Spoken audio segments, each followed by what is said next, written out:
வணக்கம். Change the mind map views. இப்போ banking சம்மந்தமாக ஒரு சின்ன டாபிக் பார்க்கலாம்.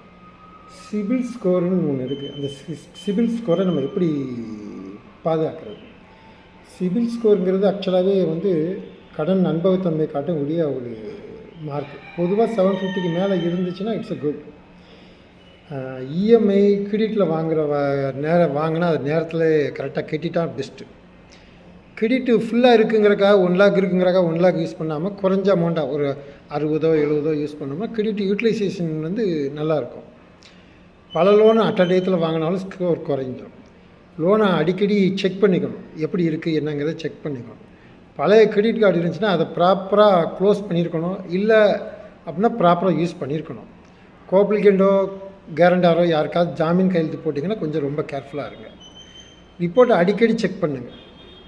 மினிமம் டியூ கட்டுறதை விட எப்போயுமே அடிஷ்னலாக கட்டினீங்கன்னா உங்கள் சிபில் ஸ்கோரை கூட்டும்.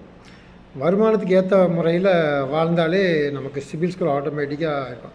நல்ல ஸ்கோர் இருந்தால் இதனால் என்ன அட்வான்டேஜ்னு கேட்டிங்கன்னா, லோன் அப்ரூவல் குயிக்காக கிடைக்கும், இன்ட்ரெஸ்ட் குறைய சான்ஸ் இருக்குது, கிரெடிட் கார்டு பெனிஃபிட்ஸ் கொஞ்சம் ஜாஸ்தியாக கிடைக்கிறதுக்கு.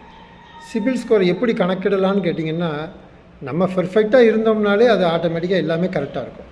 ஸோ அதனால் சிபில் ஸ்கோர் நம்ம டெத் சர்டிஃபிகேட்டு மாதிரி.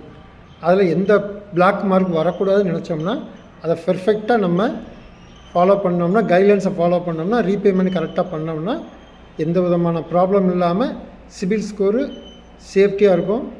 But keeping more then 800 is more advisable. Okay, thank you.